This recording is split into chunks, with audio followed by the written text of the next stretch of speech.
Bom dia, turma! Mais uma aula de nutrição e dietética, né? E a temática de hoje nós vamos falar um pouco sobre óleos e gorduras.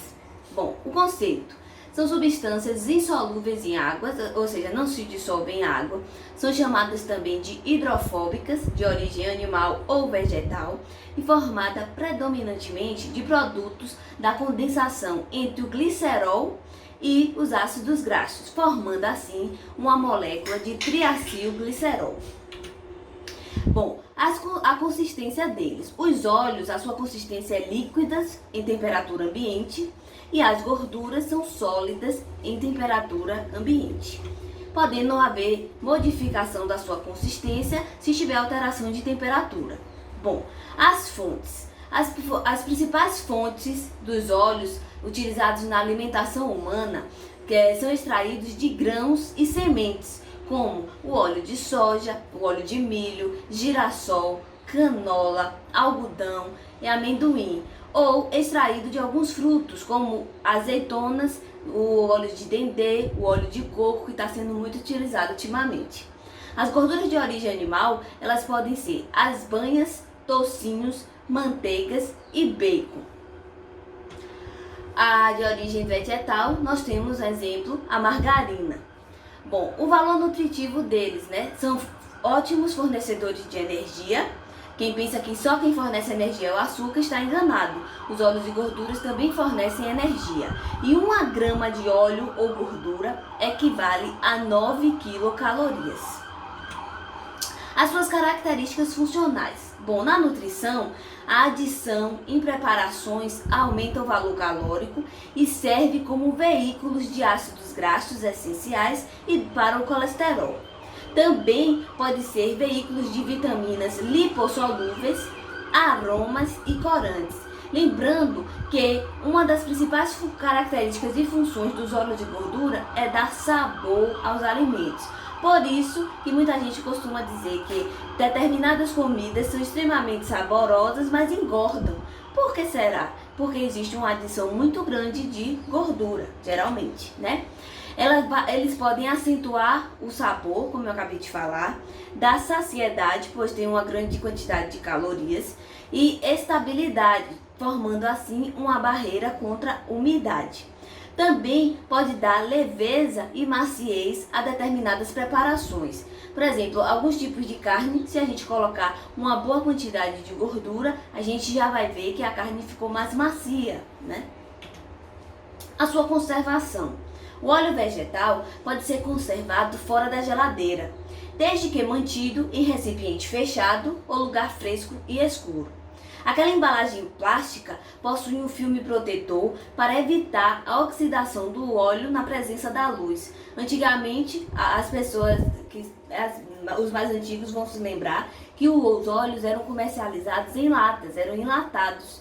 Só que como eles eram conservados fora da geladeira, ocorria a oxidação daquele recipiente, e aí inventaram essa embalagem plástica, né, a tecnologia dos alimentos aí trabalhando a embalagem plástica para evitar a oxidação do óleo com a presença da luz.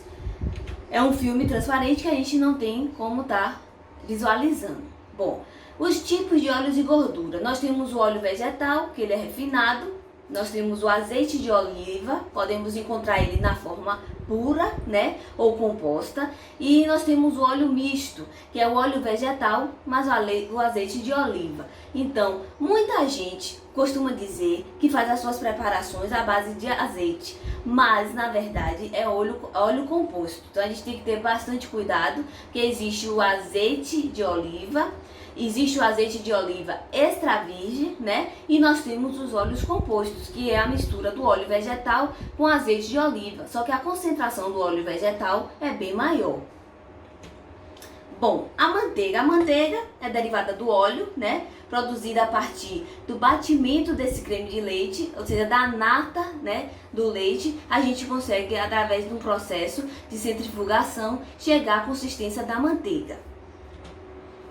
Antigamente, a margarina era composta de leite, mais gordura da baleia ou de vaca, mais água. Atualmente, ela é formada de óleos vegetais hidrogenados, Então, quanto maior a concentração de gordura da margarina, maior a sua cremosidade. Por isso que muitas pessoas, ao fazer alguns tipos de confeitarias, né, fala, é bem melhor, quanto mais lipídio tiver aquela margarina, melhor sairá a receita. Então, quanto mais gordura, a gente consegue alcançar mais a cremosidade, a leveza daquela receita. A margarina já foi muito utilizada. Hoje existem estudos, né, que consideram ela como um tipo de gordura vilã, porque ela é composta atualmente por óleos vegetais hidrogenados, então tem substâncias que futuramente pode vir causar prejuízos, danos à nossa saúde. Então, quanto melhor se evitar o consumo da margarina, melhor para a nossa saúde. Bom, os tipos de gordura. Nós temos as gorduras saturadas e as insaturadas. As saturadas é a gordura que estão mais presentes em animais, podendo se apresentar em alguns alimentos de origem vegetal, como coco e o azeite de dendê. São predominantemente sólidas à temperatura ambiente, são consideradas as gorduras ruins para o nosso organismo. São responsáveis por elevar o colesterol do LDL e podem levar a problemas cardíacos. O colesterol LDL é o colesterol considerado ruim, né?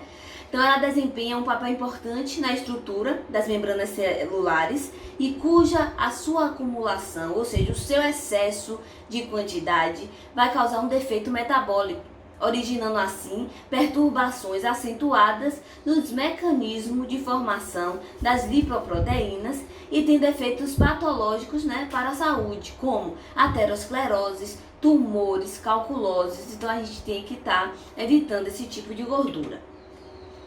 As gorduras, gente, são bastante importantes ao organismo, mas com restrições. Isto porque há gorduras que não são benéficas e acabam causando danos à nossa saúde. A gordura saturada, onde ela é encontrada? Bom, nas carnes vermelhas e brancas, principalmente gorduras da carne e pele das aves. Tem muita gente que costuma assar o frango e manter aquela pele do frango, né? Lógico, vai dar mais sabor ao frango, mas na hora de consumir, a gente não consome, tira, né? Descarta. Os leites e derivados integrais, como manteiga, creme de leite, iogurte e a nata. E o coco e azeite de dendê, né? As gorduras saturadas a gente encontra nesse tipo de alimento. Bom, o colesterol, ele pode ser considerado um tipo de lipídio que é produzido pelo fígado. Está presente nos alimentos de origem animal, né? E as gorduras são gorduras, né, de origem animal. Bom, as gorduras vegetais, elas são consideradas gorduras insaturadas. São os óleos vegetais. São líquidas à temperatura ambiente, ajuda a reduzir o colesterol ruim, o triglicérides, ou seja, o tipo de gordura que em níveis elevados pode causar doenças coronarianas, doenças do coração, e também alterar a pressão arterial. Bom, as insaturadas, elas são consideradas gorduras monoinsaturadas, onde se tem uma maior concentração no óleo de oliva e canola. E poliinsaturadas, nós temos como exemplo o ômega 3 e o ômega 6, que são encontrados geralmente nos peixes, né? Esse tipo de gordura. Aí vem a gordura trans, é um tipo de gordura formada por um processo químico de hidrogenação, no qual os óleos vegetais líquidos vão ser transformados em ácidos graxos trans, que é uma gordura sólida. Aumenta a taxa do colesterol ruim e diminui a taxa de colesterol bom. Possui a finalidade de melhorar a consistência, dar sabor aos alimentos e aumentar a vida de prateleira de alguns produtos. Ela é um tipo de gordura produzida industrialmente a partir de um processo químico que é a hidrogenação, responsável por dar sabor aos alimentos e é um grande vilão das dietas. A sua maior concentração está em alimentos industrializados como biscoitos, bolachas recheadas, pipocas de micro-ondas, chocolates, sorvetes, salgadinhos, pastéis folhados, tortas, bolos, tudo que se utiliza a margarina nas receitas.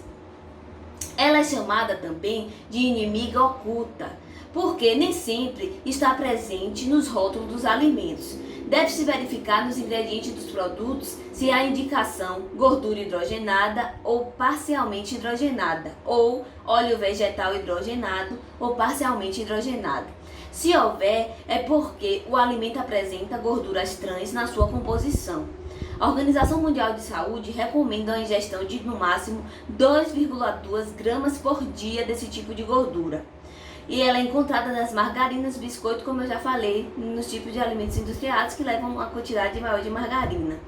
Inimiga oculta porque existem embalagens que vêm dizendo isenta de gordura trans, mas quando a gente vê na rotulagem do alimento, a gente encontra gordura hidrogenada, parcialmente hidrogenada, ou seja, uma nomenclatura diferente, né? Porém, é o mesmo tipo de gordura. Bom, aí aqui tem uma curiosidade, uma receita, né, da maionese, que é a mistura do óleo com água emulsionada com auxílio de ovos. Deve conter no mínimo 65% de óleo e 3 gramas de ovos por quilo. Então muita gente tem o costume de produzir a maionese caseira. Nas unidades de alimentação e nutrição não é permitido. E em casa a gente tem que estar revendo também algumas situações. Porque o consumo de ovos crus nós já não recomenda tanto por conta da salmonela, né? Então, mas a maionese caseira, a receita é basicamente óleo, água e ovos. E aí vamos saber um pouquinho sobre o azeite de oliva. O azeite de oliva extra virgem, né? É um azeite de primeiríssima qualidade, extraído de frutas bem maduras, que são as olivas, rigorosamente selecionadas e colhidas à mão, com cuidados excepcionais, dos quais o suco tem de ser extraído em no máximo 24 horas. Qualquer machucadinho na fruta ou atraso no seu processo vai interferir no teor de acidez e de pureza, que determina assim a qualidade do azeite. Os azeites são prensados a frio até virarem pasta e em seguida espremidas também a frio, separando-se então o azeite da água por centrifugação. São necessários aproximadamente 5 kg de olivas para a obtenção de 1 litro de azeite. Deste processo saem os azeites extra virgem de oliva, os mais puros e saborosos. Então o processo para se adquirir o azeite extra virgem é cheio de cautelas, né? Por isso o valor dele é um pouco acima do normal, mas tem sim condições da gente ter na nossa casa para poder estar consumindo. Sabendo que o azeite a gente tem que estar consumindo ele cru, então coloca um fio de azeite em cima da comida e evitar com que vá para o fogo, porque o aumento da temperatura faz também alterar as suas propriedades. O azeite puro de oliva é resultante de uma nova prensagem da pasta que sobrou após a extração do azeite de oliva extra virgem. Então, o que sobrou do extra virgem vai haver uma nova prensagem para a gente estar tirando o azeite puro de oliva, adicionando a estas as frutas rejeitadas da seleção, né, para a extração desse azeite. É puro, porém com teor de acidez e de pureza alterados, sensível ao paladar humano. O azeite puro de oliva é um azeite de excelente qualidade, porém inferior, lógico, ao azeite de oliva extra virgem. O azeite de oliva composto, como eu já falei, é a mistura do óleo com o azeite de oliva, mas uma quantidade maior do óleo. Então, não é recomendado, né, que a gente esteja consumindo ele puro, numa salada, em algumas preparações, porque a concentração de óleo é maior do que a concentração do azeite. E aqui nós finalizamos a nossa aula. Mas deixo para vocês uma mensagem, principalmente nessa época que a gente está passando, né, para que vocês se motivem um pouquinho. Meta, a gente busca. Caminho, a gente acha. Desafio, a gente enfrenta.